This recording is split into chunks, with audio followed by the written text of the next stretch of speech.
I am committed to restoring fiscal discipline to Washington. Now,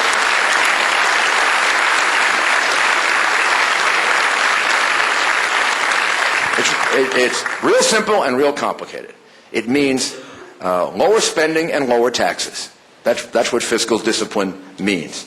It means you lower taxes, so you put more money back into the hands of people, and you lower the size of government, because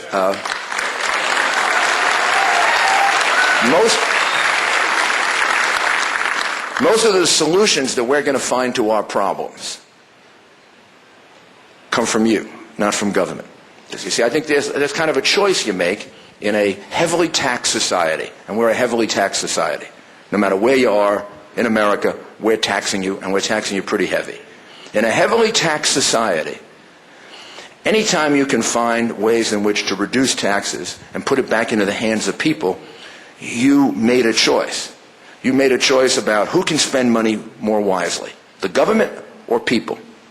And every time we make that choice, the people always turn out to be the ones who spend it in a more sensible way. When I was mayor of New York, I took over a city whose tax burden was tremendous. I had a deficit. In other words, I was losing money, $2.3 billion. I decided to lower taxes. Some of the liberal press went crazy. How could you lower taxes when you have a deficit? It's like some people criticize President Bush and they say, how could he have lowered taxes and taken us to war? Sounds like it's a terrible thing to do. Well, here's what happened. I lowered taxes, and I was collecting more money from the lower taxes than from the higher taxes. But it's really important to understand that, because the next president's going to face the choice. The Democratic candidates for president are committed to raising your taxes. One of them, the leading Democratic candidate, in talking about the Bush tax cuts and the need to reverse them and the need to add new taxes, had the following quotation. I want you to think about this quotation, because I think this tells you the difference in philosophy between the Democratic candidates and me. This leading Democratic candidate said, "We have to take things away from you for the common good." Thank you. Thank you very much. I mean, I'm glad you know the common good better than I do, but, you can figure it out for all of us.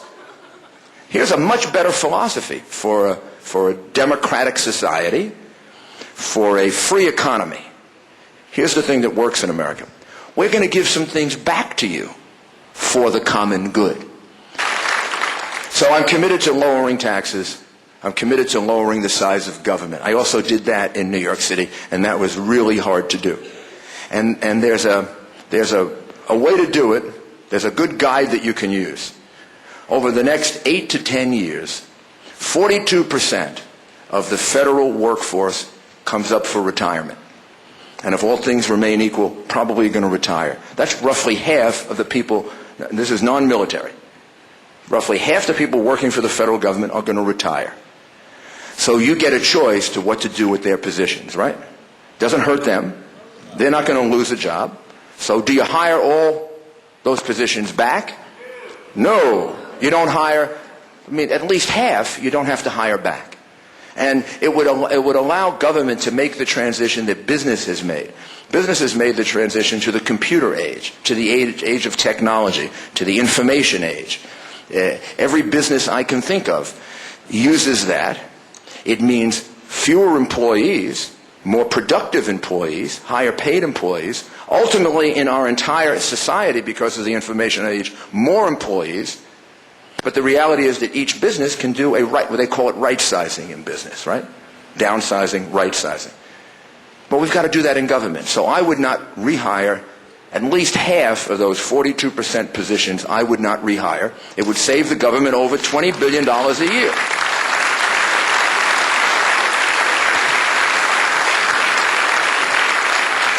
So we need a president that thinks that way. We need a president that thinks about how do you reduce government? How do you move more of it into the private sector? How do you continue to reduce taxes? We'll keep taxes low and I'll reduce them some more. You do away with the death tax. You allow people to realize this portion of the American dream. Part of being an American is wanting to create a better life for yourself and your family. And you should be allowed to pass on the better life that you earn to your children, just like you want them to pass on a better life to their children. And if we did away with the death tax, if we gave it the death penalty, we'd be able to realize those values and help our economy. So I'm in favor of doing that.